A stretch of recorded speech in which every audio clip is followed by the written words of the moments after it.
My name is Harper, and I'm 23 years old.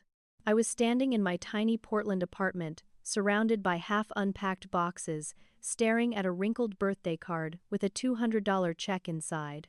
It said love, Grandma, in shaky handwriting. I remember feeling grateful but confused because something about it felt off. Then my phone rang.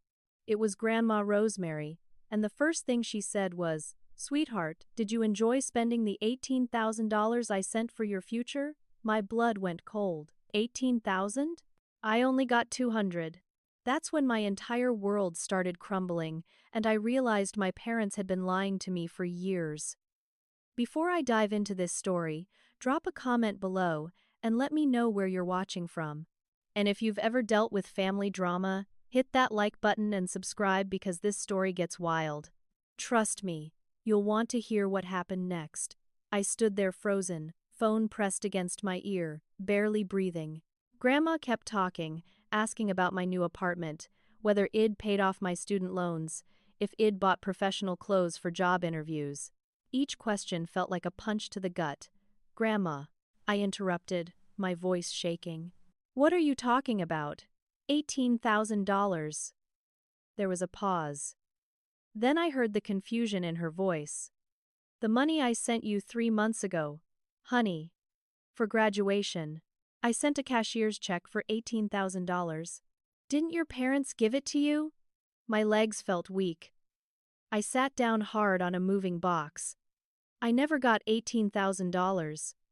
Mom gave me a birthday card with a $200 check. She said it was from you." The silence on the other end lasted forever. When Grandma spoke again, her voice was tight. "Harper, I sent that money in March. Certified mail with tracking. It was a cashier's check made out to you. Your mother signed for it on March 18th. I felt like I was going to throw up. March. That was 3 months before my graduation in June. I'd been living in my dorm, struggling to figure out how I'd afford a security deposit for an apartment. And the whole time, $18,000 with my name on it was somewhere else. "Are you sure?" I asked.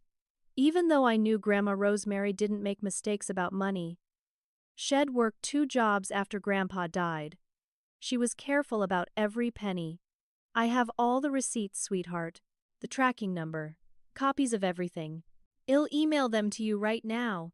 After we hung up, I just sat there. My mind was racing. I remembered that day in late March when Mom handed me that card. "Grandma sent this for graduation," Shed said, smiling. "Isn't she sweet? $200. I'd hugged her, feeling lucky to have such a thoughtful grandmother. And the whole time, I couldn't finish the thought. I grabbed my keys. The drive to my parents' house in Vancouver took 40 minutes. But it felt like hours. My hands were shaking on the steering wheel. Part of me wanted to believe there was some explanation, some mix-up. But deep down, I already knew. Mom was home alone when I knocked. She opened the door with a smile that faltered when she saw my face. "Harper? What's wrong, honey?" I walked past her into the living room. "I just talked to Grandma." I watched her face carefully. For just a second, something flashed in her eyes. Fear? Guilt? Then her expression smoothed out. "Oh? How is she?" She asked me about the $18,000. Mom's face went pale. Actually pale. Then, like someone flipped a switch, her jaw tightened. "I don't know what you're talking about. Grandma sent me $18,000 in March. You signed for it. She has the tracking receipt." My voice was steadier than I expected. "I only got $200, Mom. Where's the rest? Are you calling me a liar?" Her voice got sharp, defensive. "After everything your father and I have done for you, I'm asking where the money is." "There is no money, Harper. Your grandmother only sent $200. She's getting old." Maybe she's confused. She's not confused. She has documentation. Mom's eyes filled with tears. Real tears, streaming down her face. "I can't believe this. We sacrificed everything to raise you, and this is the thanks we get? You come into our home accusing us of stealing." I pulled out my phone. "Let me show you the email she sent." I don't want to see it. Mom stepped back. If you're going to stand there and call me a thief, you can leave. That's when I heard Dad's truck in the driveway. Mom had already called him. He walked in, and his face was like stone. What's going on here? Your daughter is accusing us of stealing from her, Mom said, her voice breaking. Dad's eyes went cold. Your grandmother is 80 years old, Harper. She's confused. We would never steal from you. She's 78, and she's not confused. She has proof. Then she's lying. Dad said flatly. Or maybe you're trying to con us. Either way, if you're going to come into our house making accusations, you can leave right now. I looked between them. Mom crying. Dad's jaw clenched. Both of them staring at me like I was the enemy. Fine, I said. But this isn't over. I drove home with tears streaming down my face. My phone rang twice. Sloan, my best friend. I pulled over and answered. Harper, what's wrong? I told her everything. All of it. They're gaslighting you, Sloan said immediately. You have proof. Don't let them make you doubt yourself. But what if Grandma really is confused? Stop. You know she's not. Trust your gut. After we hung up, I sat in my car and thought about other times money had gone missing. My 16th birthday. Uncle Tom said Head sent me $500. It never came. Must have gotten lost in the mail, Mom had said. My high school graduation. Grandpa sent a card with money before he died. Never got it. He probably forgot, Dad explained. How many times had this happened? I pulled out my phone and called Grandma back. Can you send me everything you have? Every receipt, every tracking number, every piece of documentation? Already sent it, honey. Check your email. And there it was. Cashier's check, $18,000. Made out to Harper Elizabeth Chen. My full legal name. Certified mail receipt. Signature on delivery. Diane Chen. My mother's name, clear as day. Date, March 18th. They'd stolen from me. My own parents. And they'd looked me in the eye and lied about it. The next morning, I woke up feeling sick. I'd barely slept. Just kept staring at those receipts Grandma had sent. Everything was right there in black and white. $18,000. My name. My mother's signature. I made coffee with shaking hands and called my bank. I need to trace a check. I told the representative. I gave her the cashier's check number from Grandma's documentation. There was typing. A long pause. That check was cashed on March 20th at our branch on Mill Plain Boulevard. That was the branch near my parents' house. Can you tell me what account it was deposited into? I can tell you it went into an account ending in 7392. But I cannot provide more information without a court order. I didn't recognize that account number. It wasn't mine. I only had one account, and I knew my number by heart. Thank you, I whispered. After I hung up, I just sat there. The proof was undeniable now. The check was cashed. My mother's signature. An account I'd never heard of. They'd taken my money and hidden it. I spent the whole day gathering everything I could. Printed every email from Grandma. Screenshots of the bank confirmation. I put it all in a folder. My hands shaking the whole time. That evening, I drove back to their house. No warning this time. Both of them were sitting at the dinner table when I walked in. Harper, we're eating, Dad said. I dropped the folder on the table, papers scattered across their plates. Explain this. They both stared at the documents. The silence stretched so long I could hear the kitchen clock ticking. Mom started crying again. But this time, it felt different. Calculated. Like Shed turned on tears the way you'd turn on a faucet. We were going to tell you, Dad finally said. My heart stopped. Tell me what? We borrowed it. For an emergency. What emergency? Your mother had medical bills? I looked at Mom. What medical bills? You never told me you were sick. I didn't want to worry you during your finals, she said, not meeting my eyes. What was wrong? What treatment did you need? They exchanged a glance. That's private, Dad said. It's not private if you used my money for it. My voice rose. $18,000, Dad. That was supposed to help me start my life. Rent deposit, professional clothes, emergency fund. Do you know how much I've been struggling? We raised you. Dad shot back. Fed you. Clothed you. Put a roof over your head for 18 years. Maybe this is partial payment for all of that. I actually took a step back. Are you serious right now? We were going to pay you back, Mom said quickly. When? You didn't even tell me you had it. We needed time to get our finances together. By lying to me? By telling me Grandma only sent $200. Dad stood up, his chair scraped loud against the floor. Watch your tone. You're in our house, and you stole from me in your house. His face went red. We didn't steal anything. That money came to our address. We made a decision as a family.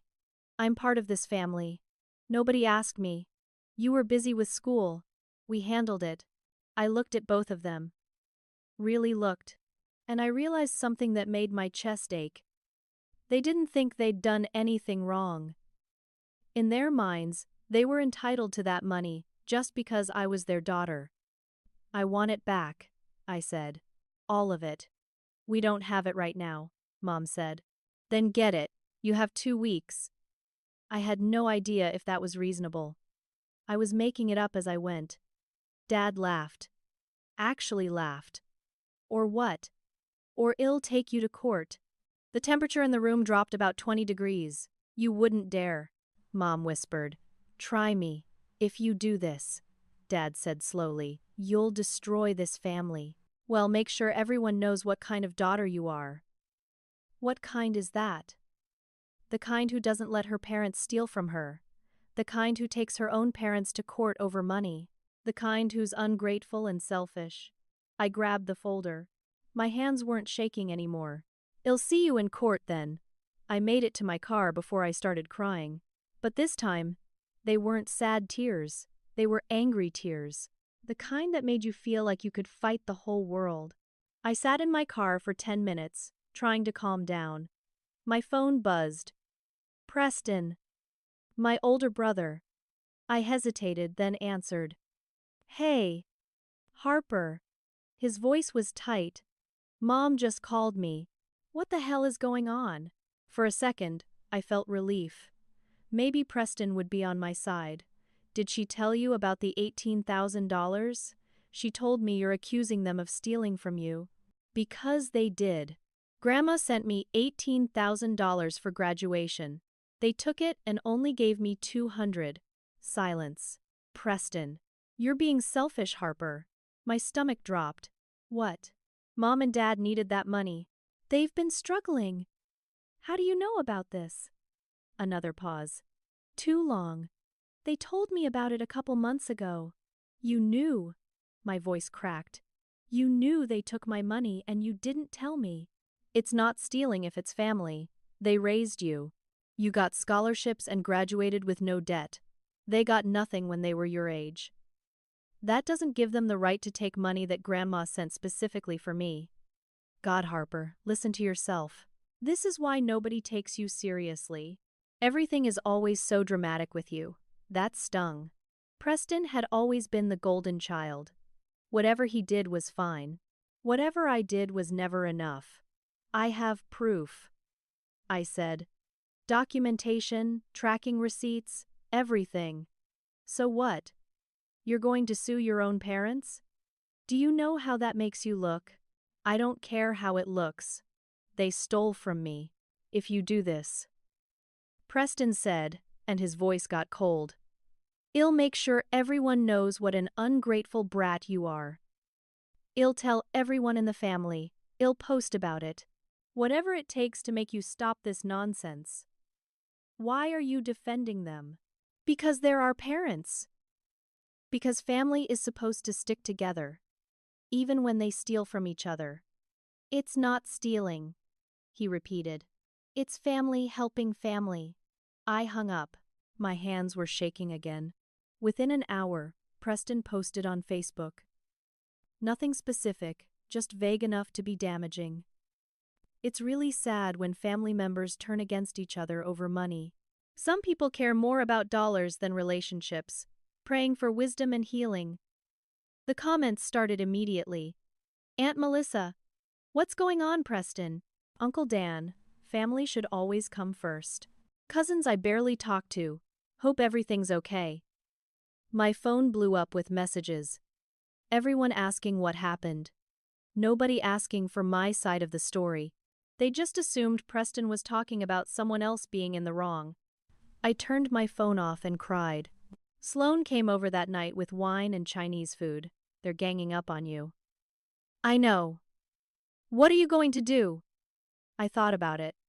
About just letting it go. Forgetting the money. Moving on. It would be so much easier. But then I thought about something Sloane had said earlier. What if this keeps happening? What if they do this to someone else? I had younger cousins. Riley was 19. Sophie was 19 too. What if Grandma sent them money someday? Would my parents steal from them too? I'm going to fight, I said. Sloane squeezed my hand. Good. Because you deserve better than this. That night, I couldn't sleep. I kept thinking about Preston. About how he'd known for months and never told me. About how he was 28 years old, 5 years older, and he worked for Dad's construction business. About how much he probably benefited from staying on their good side. Then I remembered something. Last year, Preston got a DUI. The lawyer fees were like $5,000. Mom and Dad paid for it. Preston swore he'd pay them back. Never did. How much of my $18,000 paid for my brother's mistakes? The thought made me furious. I turned my phone back on. There were 37 messages. I ignored all of them except one from Grandma. Sweetheart, your mother called me. She says I'm confused and senile. She says I'm causing problems for you. I just want you to know that I am neither confused nor senile, and I stand by every word I told you. That money was for you, and I have proof. I called her immediately, even though it was 11 at night. Grandma, I'm so sorry they called you. Don't apologize. I expected it. Your mother has always been good at playing the victim. Something about the way she said it made me pause. Has she done stuff like this before? Grandma sighed. That's a conversation for another day, honey. Right now, focus on getting your money back. Do you need a lawyer? I don't know. Maybe. There's a free legal clinic downtown. Go talk to them. See what your options are. I don't want to take them to court, Grandma. They're my parents. They stole from you, Harper. That's not what parents do. Real parents would never do that to their child. After we hung up, I lay in bed staring at the ceiling. Everything felt wrong. Like my whole life had been a lie. How many other times had they lied to me? About money? About family? About anything? I felt completely alone. My parents, my brother, half my extended family. They'd all turned against me. For telling the truth. But I wasn't going to give up. Not this time. Monday morning, I took a sick day from my new job and went to the legal aid clinic Grandma mentioned. The waiting room smelled like old coffee and stress. I filled out paperwork with shaking hands. When they called my name, I met with a lawyer named Marcus. He was maybe 35, wearing a tired expression and a tie that had seen better days. I spread out all my documentation on his desk. He went through it slowly, not saying anything, just reading, occasionally making notes. Finally, he looked up. This is pretty straightforward. Theft, fraud, potentially forgery, depending on how they cashed the check. The documentation is solid. So what do I do? You have options. Civil suit to recover the money. Potentially criminal charges. Though those would be up to the prosecutor. Criminal charges. My voice came out squeaky. Like, jail. Possibly. But let's focus on civil first. We can send a demand letter. Give them 30 days to return the money or face a lawsuit, and if they don't pay, then we file in court. Given the amount and the evidence, you'd likely win. The judge could order wage garnishment if they still refuse to pay. I sat back. This was all so much more real suddenly. How much would this cost? For a demand letter? Nothing. If it goes to court, filing fees are a couple hundred. I can do this pro bono if you qualify based on income. I just graduated. I barely make anything. He smiled. Then you qualify. The question is, are you prepared for what this means? Taking your parents to court, I mean. It's going to get ugly. It's already ugly. It'll get uglier. I thought about Preston's Facebook post, about my parents' threats, about doing this for the next year or however long it took. Then I thought about that $18,000. About struggling to buy groceries last month. About sleeping on an air mattress because I couldn't afford a real bed. About how that money would have changed everything. Do it, I said. Send the demand letter. You're sure? I'm sure. The letter went out certified mail 3 days later. I have 30 days to return $18,000 or face lawsuit. Professional, cold, legal. I waited. 10 days later, my boss called me into her office. My heart sank. Harper, I got a strange phone call yesterday.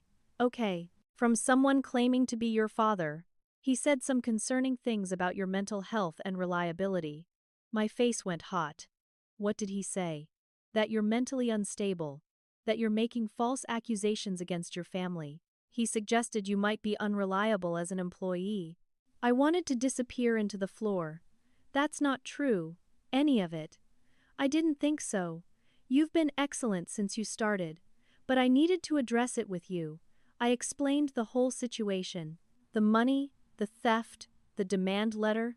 She listened without interrupting. I'm sorry you're dealing with this, she said when I finished. For what it's worth, this doesn't affect your position here. But you should document that call. If your father contacts me again, I'll let you know. Thank you, I whispered. But the damage was done. I felt humiliated. They'd tried to destroy my career before it even started.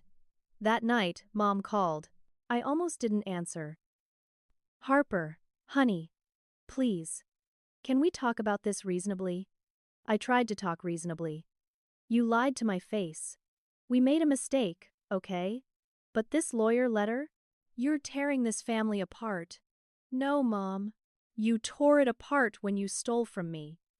We didn't steal. We borrowed. Without asking. Without telling me. While letting me struggle. If you drop this lawsuit, we can work something out. Return the money. All of it. And apologize. We can't just come up with $18,000. You found a way to spend it. Find a way to return it. She started crying. Please, Harper, your father is so angry. Hez, talking about disowning you. Something inside me broke. Not toward giving in. The opposite, I felt a weird calm wash over me. Then let him, I said. If the price of being in this family is letting you steal from me, then I don't want to be in this family. I hung up. 5 minutes later, Dad showed up at my apartment, banging on the door. Harper!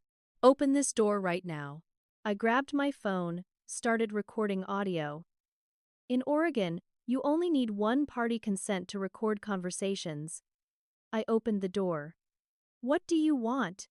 You need to drop this lawsuit right now. No. His face was purple with rage. You have no idea what you're doing. We will make your life hell. Is that a threat? It's a promise. You want to play hardball? Fine. Well, show everyone what kind of person you really are. My neighbor's door opened. Mrs. Rodriguez peeked out. Is everything okay, Harper? Dad backed off immediately, put on a fake smile. Everything's fine. Just a family discussion. It sounded like threatening. Mrs. Rodriguez said. She was like 70 and fearless. We're done here, I said to Dad. Don't come back. After he left, I locked the door and stood there shaking. Id stood up to him. Actually stood up to him. And Id recorded the whole thing. That night, I couldn't sleep. Every noise made me jump. I kept thinking, head come back. Sloane came over and slept on my couch just so I wouldn't be alone. This is insane, she said. Your own father threatened you. I know. You did the right thing. Recording it, I mean. It doesn't feel right. It feels scary, she hugged me. Courage isn't not being scared, it's being scared and doing it anyway. I started seeing a therapist the next week. I couldn't afford it, but I couldn't afford not to either. My anxiety was through the roof. I was having trouble sleeping, eating. Every time my phone rang, my heart raced. The therapist, Dr. Yolanda, listened to everything. Then she said something that hit me hard. Harper, what you're describing is abuse. Financial abuse, emotional manipulation, gaslighting. These are abusive behaviors. But they're my parents. That doesn't make it not abuse. Actually, that often makes it worse. We expect our parents to protect us, not harm us. I cried through most of that first session. The 30 days passed. No payment, no apology. Just more Facebook posts from Preston about family loyalty and ungrateful children. Marcus filed the lawsuit. And that's when things really exploded. 2 weeks after we filed the lawsuit, Grandma called me with news that made my stomach drop. Harper, I've been going through my records. Sweetheart, the $18,000 wasn't the only money I sent you. I sat down hard. What? Your 16th birthday. I sent $5,000 for a car or college savings, whatever you needed. I never got that. I know. And when you graduated high school, I sent $10,000. I marked it for college expenses. My hands started shaking. Grandma, I never saw any of that money. Not a penny. I suspected as much.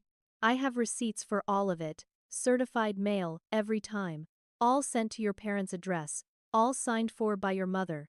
I did the math in my head. 5,000, 10,000, 18,000. That's $33,000 total. Yes. I felt like I couldn't breathe. $33,000. Over 7 years. They'd been stealing from me since I was 16 years old. Why did you send it to their address? I asked, then immediately felt bad. I'm sorry, I didn't mean it like that. No, it's a fair question. You were a minor for most of it. I thought they'd put it in a college fund for you. And you were living in the dorms during college, so I figured their address was more stable. You trusted them. Yes. And I was wrong. Her voice got hard. I'm giving Marcus all the documentation. Every receipt, every tracking number, every check. When Marcus saw the additional evidence, his eyes went wide. This changes things. This isn't a one-time mistake. This is a pattern of theft over multiple years. This is serious fraud. He filed an amended complaint. Now we were suing for $33,000 plus interest and legal fees. My parents' response was to file their own lawsuit against me for emotional distress. They claimed my false accusations had damaged their reputation and caused them psychological harm. They wanted $25,000. Marcus laughed when he saw it. Not a happy laugh, a dark one. This is a slap suit. Strategic lawsuit against public participation. They're trying to bury you in legal fees and scare you into dropping your case. Will it work? Not if you don't let it. These suits rarely succeed, but they're counting on you not being able to afford to fight back. I can barely afford groceries, I whispered. Well, handle it. But Harper, you need to be prepared. This is going to get worse before it gets better. He was right. The pastor from my parents' church called me. Pastor David had known me since I was 6 years old. Harper, I heard about the situation with your parents. What did they tell you? That there's been a misunderstanding about some money. They're very hurt that you've taken them to court. Did they mention that they stole $33,000 from me over 7 years? Silence. That's not how they explained it. I'm sure it's not. Pastor David, I have documentation, bank receipts, tracking numbers, everything. They took money my grandmother sent me and kept it. Even so, the Bible teaches us to forgive, to honor our parents. Perhaps you could forgive this debt, as God forgives us our debts. I felt something inside me crack. So I'm supposed to just let them steal from me? Because they're my parents. I'm suggesting that family reconciliation is more important than money. It's not about the money. It's about them lying to me, stealing from me, trying to ruin my life when I stood up for myself. I'll pray for you, Harper. I hope you find it in your heart to be the bigger person. He hung up. I sat there feeling sick. Even the church was against me. But then something unexpected happened. Over the next week, 3 different people from that church reached out to me privately. People I barely knew. A woman named Rita. Your parents borrowed $500 from me 3 years ago. Never paid it back. When I asked, they stopped talking to me. A man named Eugene. They borrowed $3,000 for emergency home repairs. I never saw it again. They acted like I was rude for even asking. Another woman, Bethany. $1,500 for medical bills. Never repaid. They treated me like I was the bad guy. They all had the same story. My parents borrowed money and never returned it, then made the lender feel guilty for asking. Marcus was thrilled. This establishes a pattern. They've been doing this to multiple people for years. These people willing to give statements, they were, but my family wasn't done coming after me. My cousin Riley, who I'd always gotten along with pretty well, called one afternoon. Harper, hey, I heard about everything going on. That sounds really hard. Finally, someone who got it. It's been awful, Riley. I'm so glad you understand. I totally do. Listen, can we meet for coffee? I want to hear your side of everything. We met at a Starbucks. I told her the whole story, showed her the documentation. She was sympathetic, supportive, asked all the right questions. I can't believe they'd do that, she said. That's awful. A week later, I found out Riley had been recording our conversation. Shed sent the entire thing to my parents. And then she testified as a character witness for them, claiming I'd always been dramatic and made up stories for attention. Complete lies. Riley and I had barely spent time together growing up. We weren't close enough for her to know anything about my character. I found out later why. My parents paid off her credit card debt, $4,000. They bought her testimony. When I realized it, I just felt numb. Even my extended family could be bought. Preston doubled down too. He created fake social media accounts and started posting about me. Nothing specific enough to be clearly defamatory, but heavily implied. Posts about people who scam their own grandparents and destroy families for money. Some of his friends, who didn't know the real story, started commenting, agreeing, sharing the posts. Suddenly I was getting messages from people I'd never met, calling me terrible things. I had to document everything for potential harassment charges. Screenshots of every post, every message, every comment. I sat in Marcus' office one afternoon, crying. I don't know if I can do this anymore. The legal fees are adding up. They filed that countersuit. My whole family hates me. People at church think I'm awful. Strangers are harassing me online. Marcus leaned back in his chair. I've seen cases like this before. Financial abuse within families. You know what the abusers always do? What? They make the victim look crazy. They turn everyone against the person who speaks up. Because if they can isolate you, make you doubt yourself, you'll give up. Maybe I should. Is that what you want? I thought about Grandma Rosemary. About how hard Shed worked to save that money. About how Shed trusted my parents to give it to me. About the look on her face when she realized they'd stolen it. I thought about my younger cousins. About other people my parents might do this to. No, I said finally. I don't want to give up. I just wish it didn't hurt so much. The right thing often hurts the most. That doesn't make it less right. That night, Sloane brought over dinner and just sat with me while I cried. She didn't try to fix anything. She just stayed. You're one of the strongest people I know. she said eventually. I don't feel strong. I feel broken. Broken things that heal are stronger than things that never broke. You're gonna get through this.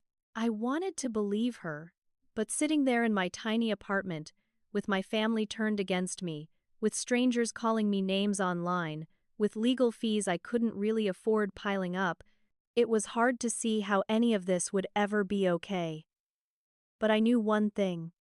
I wasn't backing down. Not anymore. The court date finally arrived 4 months after I filed the lawsuit. 4 months of sleepless nights, mounting anxiety, and watching my family tear itself apart. Small claims court in Washington maxes out at $10,000, so we had to go to Superior Court for the full amount. The courtroom was smaller than I expected. Fluorescent lights, uncomfortable chairs, the smell of old wood and stress. My parents brought an army. Preston, Aunt Melissa, Riley, a couple of church friends. They sat on their side of the courtroom like they were at a football game. There to cheer their team. I had Grandma Rosemary, Uncle Tom, and Sloan. That was it. 3 people against their dozen. But Marcus had told me, lawsuits aren't popularity contests. They're about evidence. My parents' lawyer was this guy in an expensive suit named Mr. Whitmore. He looked at me like I was something unpleasant had stepped in.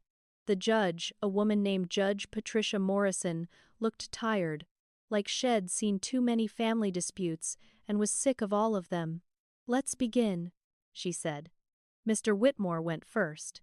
His strategy was to paint my parents as devoted, self-sacrificing people who'd given me everything, and me as an ungrateful daughter trying to extort them. Your Honor, Diane and Richard Chen are pillars of their community. Married 30 years, active in their church, raised 2 children. They've never been in legal trouble, never even had a parking ticket. He smiled like this was charming. Now their daughter, who they supported through college, who they housed and fed for 18 years, is claiming they stole from her. Dad took the stand first. He looked good.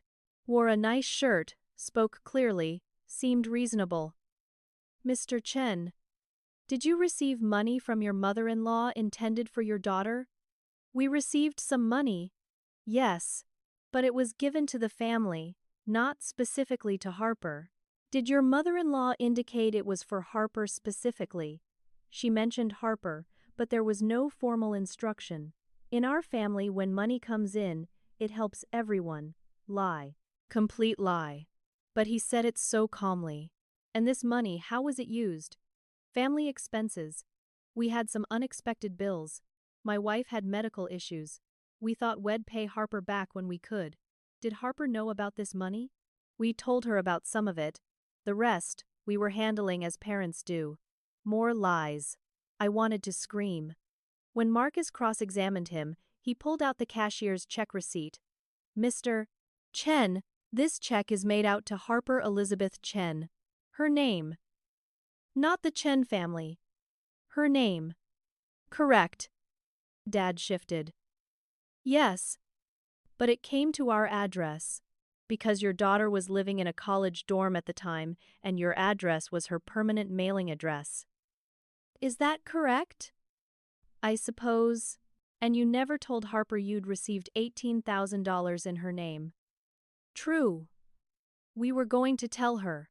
When? After she graduated? After she struggled to pay her rent. We were handling it, Dad repeated.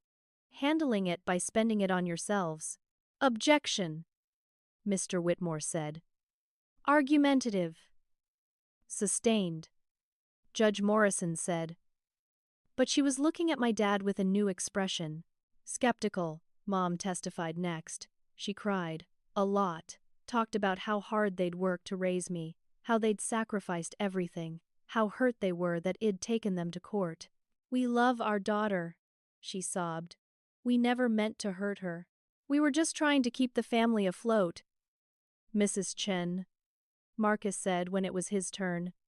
You signed for this certified mail on March 18th. Correct. I don't remember. He showed her the signature. That's your signature, is it not? It looks like my signature. And you never told Harper about this. I gave her $200. You gave her $200 out of 18,000. Where did the rest go?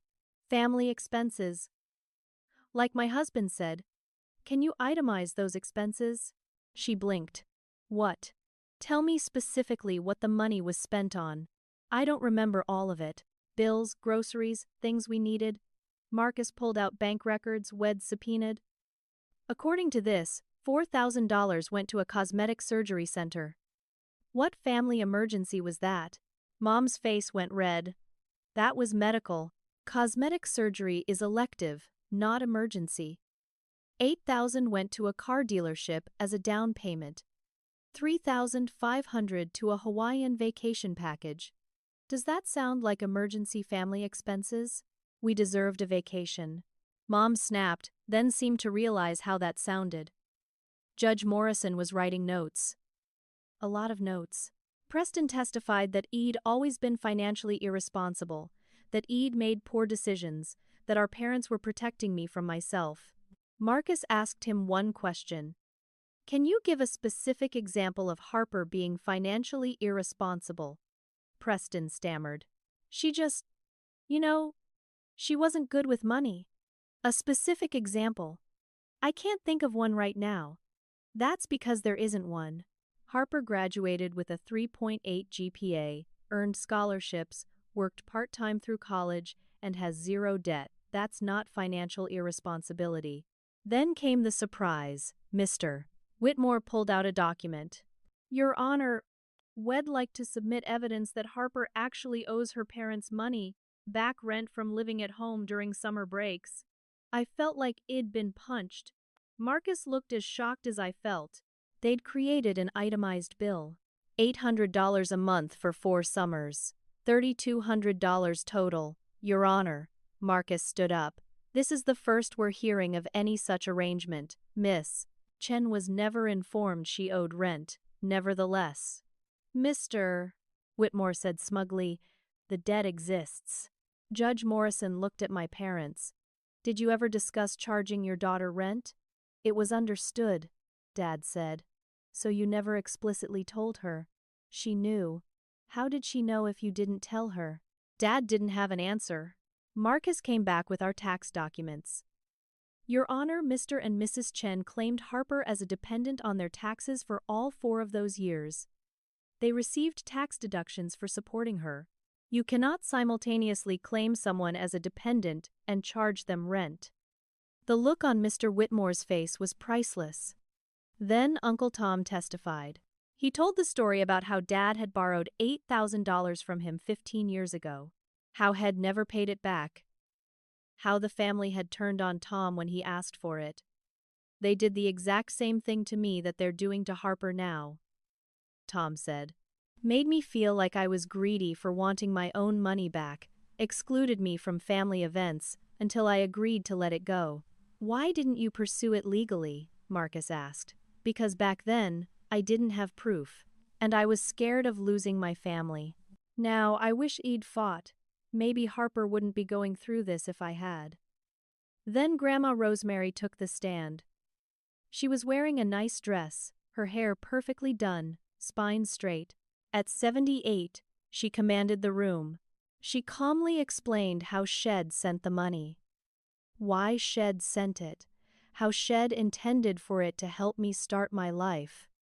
I worked 2 jobs after my husband died, she said. Her voice didn't waver.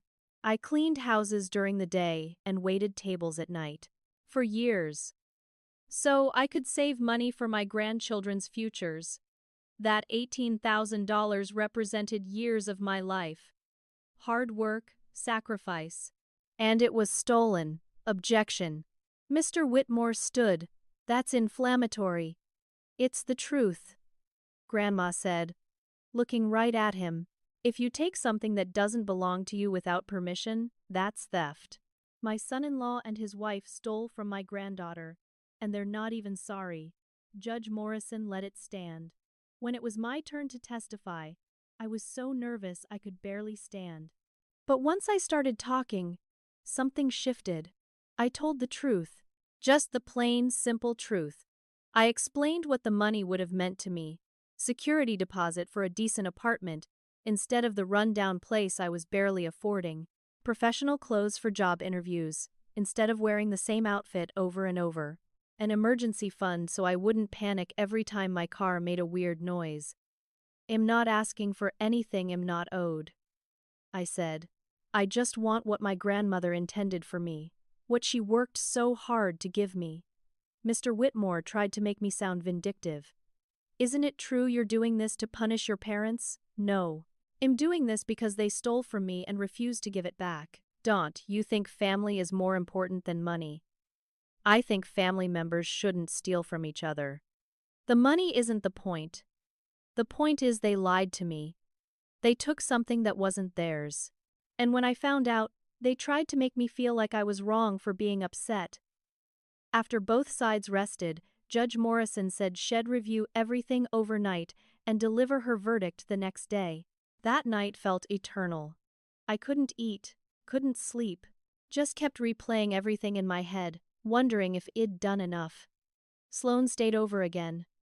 "Whatever happens tomorrow, you stood up for yourself. That matters. What if I lose? Then you lose. But at least you fought." I wasn't sure if that would be enough. The next morning, the courtroom felt different. Heavier somehow. Everyone knew this was it. Judge Morrison walked in looking like she hadn't slept much either. She had a thick stack of papers. "I've reviewed all the evidence and testimony," she began. "This is one of the more clear-cut cases of financial fraud I've encountered." My heart jumped. The evidence shows that Mrs. Diane Chen signed for certified mail containing a cashier's check for $18,000 made out specifically to Harper Elizabeth Chen. There is no ambiguity in the documentation. The check was cashed and deposited into an account belonging to the defendants without the plaintiff's knowledge or consent. Dad's jaw clenched. Mom started crying quietly. Furthermore, the additional evidence of prior monetary gifts that were similarly intercepted establishes a pattern of behavior. This was not a one-time mistake or misunderstanding. This was systematic theft over multiple years. "Your Honor." "Mr." Whitmore tried to interrupt. Judge Morrison held up her hand. "I'm not finished. The countersuit filed by the defendants is clearly frivolous and retaliatory. There is no merit to claims of emotional distress when the distress was caused by the defendant's own actions being brought to light." She looked at my parents, really looked at them. "Mr. and Mrs. Chen, you betrayed your daughter's trust. You stole money that was meant to help her start her life. And when confronted, rather than taking responsibility, you attempted to gaslight her and turn her family against her. That behavior is reprehensible." Mom was sobbing now. Loud, ugly sobs. It sounded real this time. "I find in favor of the plaintiff, Harper Chen, for the full amount of $33,000, plus interest calculated from the dates of each theft. The defendants are also ordered to pay court costs and the plaintiff's legal fees, which total $4,200. She banged her gavel. "Total judgment, $37,200. The defendants have 60 days to pay in full, or a payment plan can be arranged through the court. If no payment is made, wages may be garnished. The countersuit is dismissed with prejudice." I couldn't breathe. I'd won. Actually won. Grandma squeezed my hand so hard it hurt. Uncle Tom was grinning. Sloane was crying. But I wasn't happy. I wasn't celebrating. I just felt tired, exhausted down to my bones. As we left the courtroom, Dad walked past me. He leaned in and hissed, "You just destroyed this family. I hope you're happy." "I didn't destroy it," I said quietly. "You did. The moment you decided to steal from your own daughter." Preston stormed past without looking at me. Aunt Melissa was already on her phone, probably posting about it. In the parking lot, Marcus shook my hand. "You did it! Yeah! You don't seem excited. I'm just tired." Grandma hugged me. "Your grandfather would be so proud. You have a spine of steel, honey." But I didn't feel proud. I felt hollow. The next 60 days were strange. Life kept going.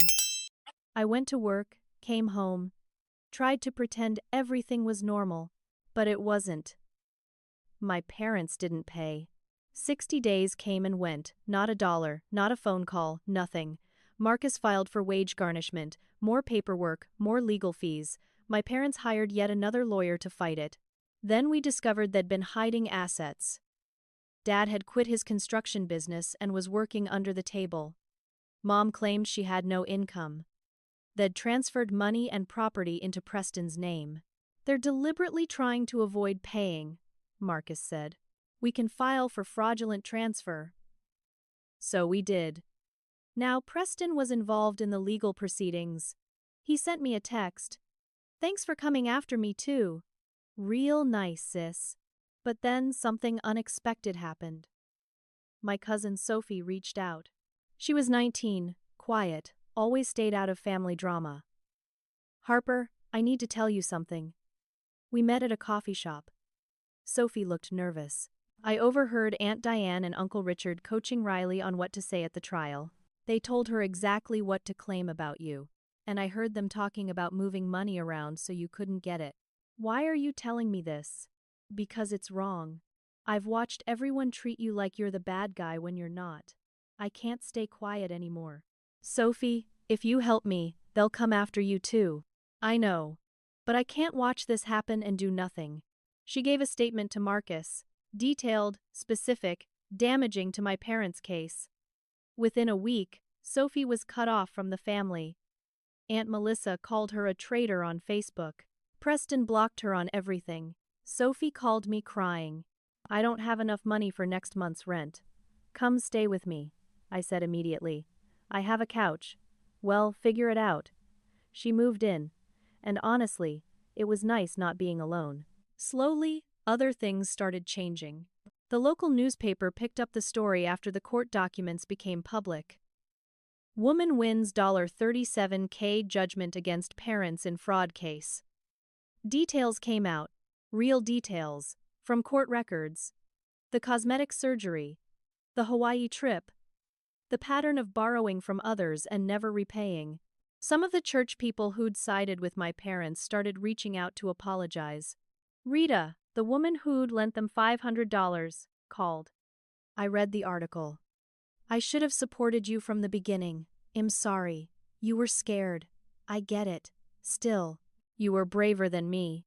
The wage garnishment finally kicked in after 3 months of legal wrangling. I received the first check. $475. At this rate, it would take years to get everything. But it was something. Proof that I'd stood up for myself and won. I didn't cash that first check right away. I took a picture of it and sent it to Grandma with the message. First payment. Thank you for believing in me. She called immediately.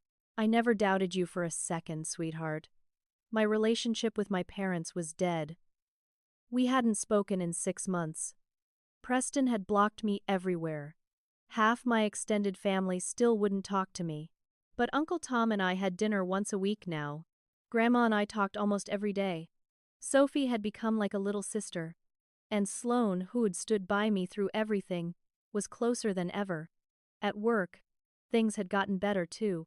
After my boss understood the full situation, she had actually given me a small raise for handling an impossible situation with grace and professionalism. My coworkers had been supportive too. Brought me coffee on bad days. Invited me to after-work hangouts. Reminded me I wasn't alone. I started seeing Dr. Yolanda regularly. She helped me understand what I'd been through. This was financial abuse, she explained. But also emotional abuse. Gaslighting. Manipulation. Your parents created an environment where you couldn't trust your own perceptions. How long has this been going on? Probably your whole life. You just didn't recognize it until the money situation made it undeniable. That hit hard. I started remembering things. Times when I'd been told I was too sensitive or being dramatic. Money that had supposedly gotten lost. Gifts that never arrived. always with reasonable explanations that made me doubt myself. Classic manipulation. But understanding it helped. I wasn't crazy. I wasn't a bad daughter. I'd been dealing with toxic people my whole life, and mistaking toxicity for love. The healthiest thing you've ever done, doctor, Yolanda said, was stand up for yourself. Even though it cost you relationships, even though it was hard. You chose yourself. That's huge. I was starting to believe her. 6 months after the verdict, I'd received about $3,000 through garnishment. I moved to a better apartment with Sophie as my roommate. Got promoted at work to senior designer with a nice raise. Started dating someone named Kieran who I'd met through friends. When I told Kieran about the whole situation, he just listened. Then he said, "That must have been really hard. I'm glad you stood up for yourself. No judgment. No, but they're your parents. Just support." Things were getting better. Slowly, painfully, but better. I still had bad days. Days when I missed having parents. When I saw families together and felt that ache. When I wondered if I'd done the right thing. But then I'd remember Dad's face when he threatened me, Mom's fake tears. Preston buying Riley's testimony, the $33,000 they'd stolen and spent on themselves while I struggled. And I knew I'd made the right choice. The only choice that let me keep my self-respect. A year after the verdict, I was finally starting to feel like myself again. The apartment Sophie and I shared was actually nice.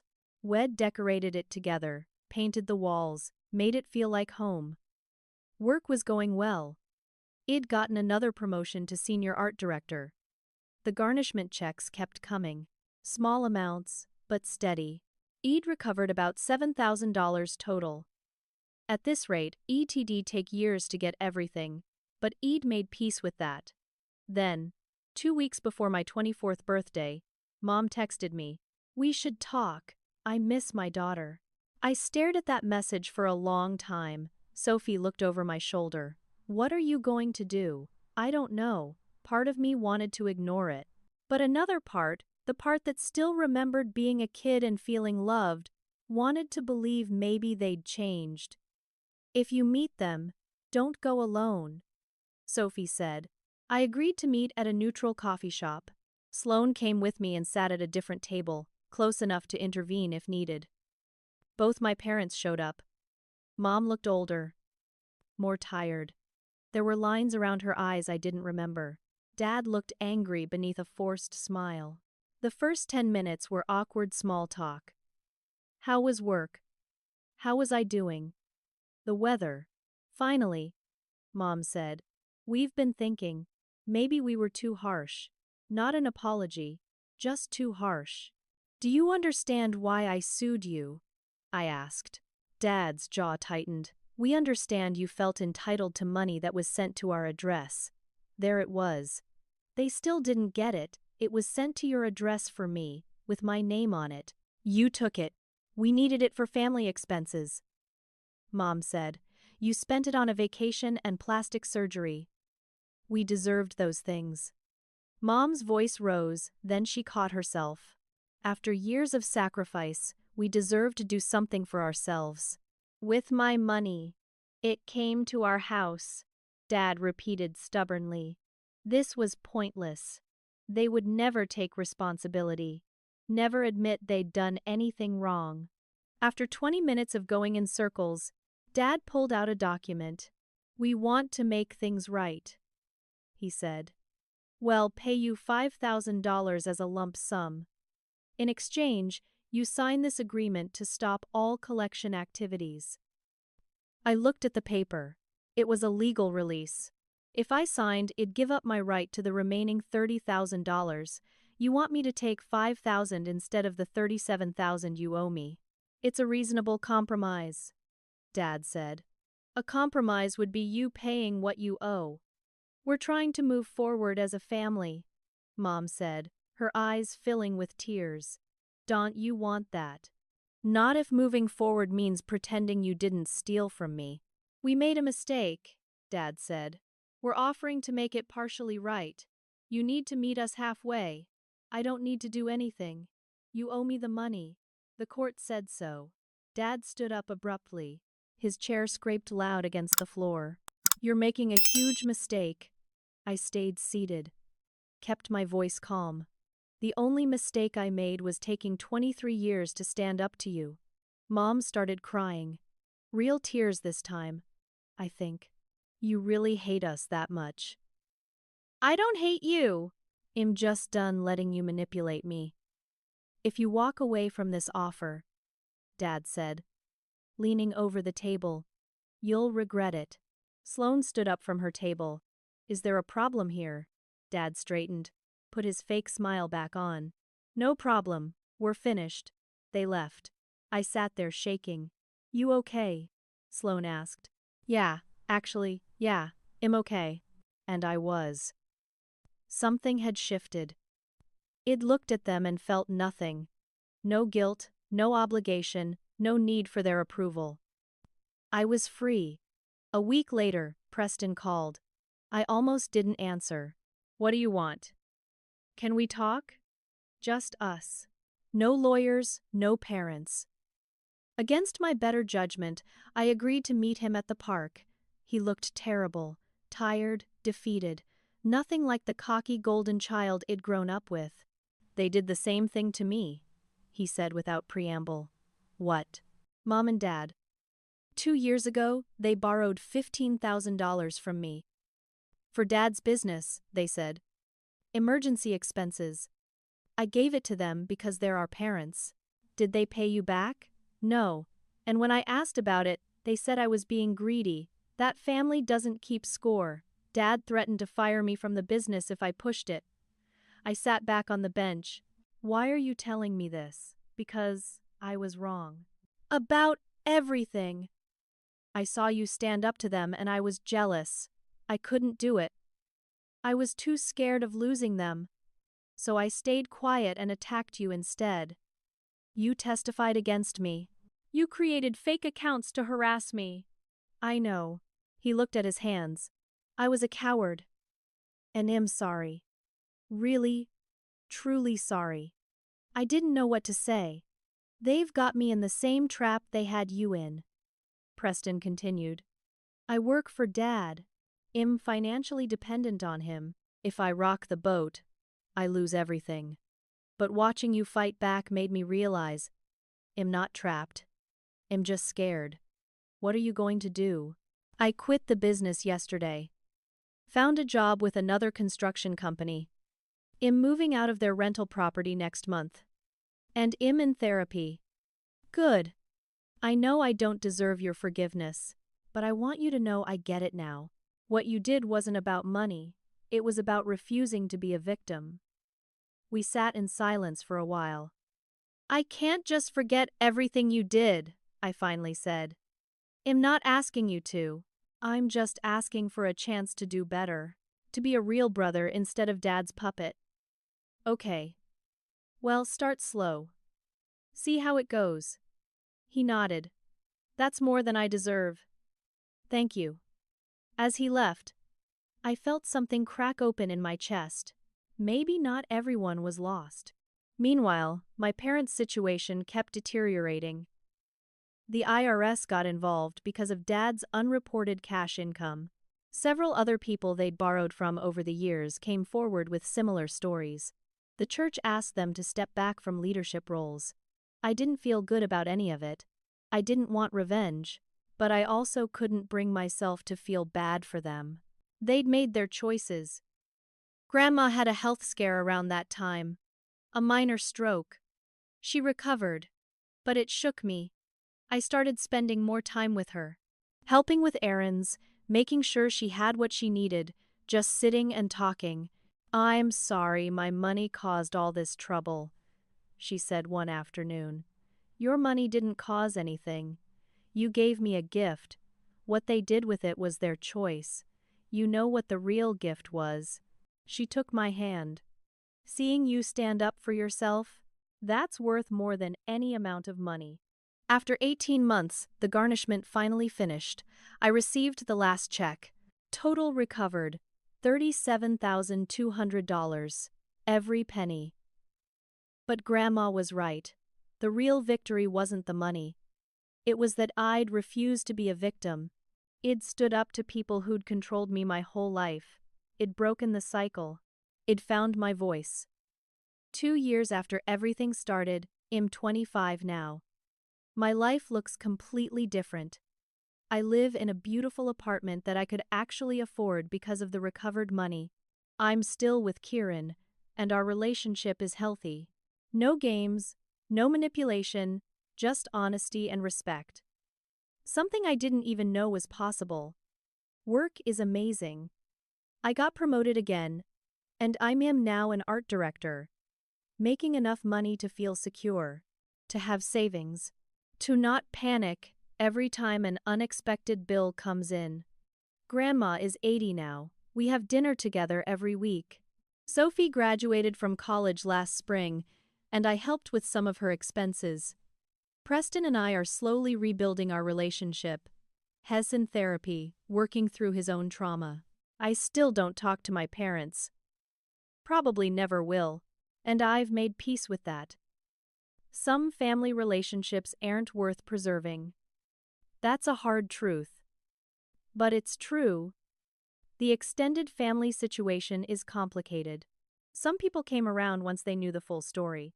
Others still think I'm the villain. I've stopped caring what they think. Thanksgiving and Christmas are different now. I spend them with my chosen family. Grandma, Sophie, Preston sometimes, Kieran's family who welcomed me with open arms, Sloane and her husband. It's smaller than it used to be. But it's real. No one's there out of obligation or guilt. They're there because they want to be. Doctor. Yolanda helped me understand so much. The financial abuse was just the surface. Underneath was years of emotional manipulation, being told I was too sensitive, that I was dramatic, that I should be grateful. That family always comes first. Even when family is hurting you. Classic narcissistic family dynamics. Preston was the golden child who could do no wrong. I was the scapegoat, blamed for everything. Understanding that framework helped me heal. It wasn't about me. It was never about me. They would have done this to anyone in the scapegoat role. I've started sharing my story anonymously online, on forums about financial abuse and toxic families. Dozens of people have reached out with similar experiences. I've helped 3 other young people navigate situations like mine. One recovered $12,000 from her parents. Another chose not to pursue it legally, but set firm boundaries instead. Both outcomes are valid. Everyone's path is different. The lessons I learned are ones I'll carry forever. Family doesn't get a pass on abuse just because they're family. Blood relation doesn't entitle anyone to mistreat you. Real family respects boundaries. Financial abuse is real and serious. Stealing from family members, using money to control people, hiding gifts that belong to someone else. These are crimes, not family matters. Standing up for yourself is worth the cost. I lost relationships with my parents and some extended family.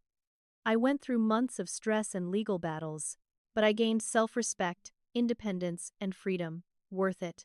People who truly love you will support you even in hard situations. Grandma never wavered. Sloane stood by me. Uncle Tom risked family rejection to tell the truth. Sophie gave up her relationship with half the family to do the right thing. These are real relationships. You can't fix people who don't think they're broken. My parents never acknowledged wrongdoing. They continued playing the victim even after the court ruled against them. No amount of evidence will change someone who refuses to see the truth. Chosen family is just as valid as biological family. The circle of people who actually support and respect me is healthier than toxic blood relations ever were. Quality over quantity. Looking around my apartment now, I see photos on the wall. Grandma, Sophie, Sloane, Kieran, Uncle Tom, Preston, not a single photo of my parents. And I feel peace, not anger.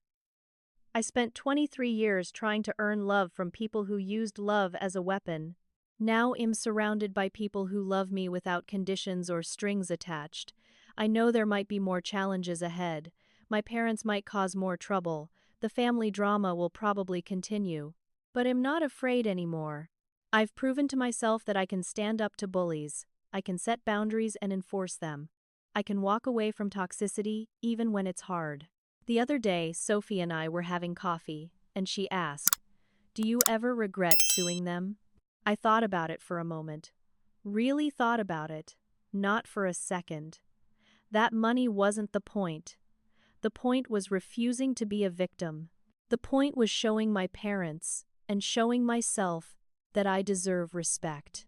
That I won't accept abuse just because it's wrapped in the word family. Sophie nodded. You inspired me to stand up too. To not just accept how Aunt Melissa treated me. That's what breaking cycles looks like. One person standing up gives others permission to do the same. So if you're watching this, and you're in a situation like mine, here's what I want you to know. Trust your gut. If something feels wrong, it probably is. Document everything.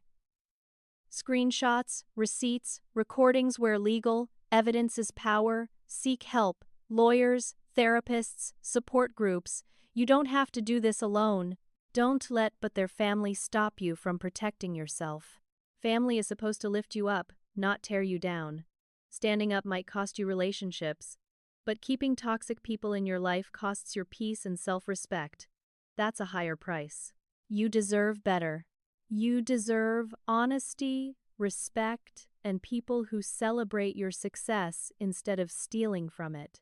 And if anyone tells you that you should just forgive and forget, because family is family, remember this. Forgiveness doesn't mean accepting continued abuse. It doesn't mean giving people access to hurt you again. Real forgiveness sometimes looks like walking away and building a better life without them. My parents said Grandma sent me $200. She actually sent $18,000. And fighting to get it back taught me something worth far more than money. I'm strong enough to stand up for myself, even when the whole world tells me to sit down. That's a gift no one can steal from me. So let me ask you, have you ever had to stand up to family members? Have you dealt with financial abuse or manipulation? Drop a comment below and share your story. You're not alone in this. Hit that like button if this story resonated with you. Subscribe if you want to hear more real stories about family drama, standing up for yourself, and breaking toxic cycles. Share this video with someone who might need to hear it. And remember, choosing yourself isn't selfish, it's survival. Thank you for listening to my story. I hope it helps someone out there realize they deserve better. You're stronger than you think. Keep fighting for yourself. Take care of yourselves. You deserve peace, happiness, and people who treat you with the respect you've earned just by being human. Stay strong.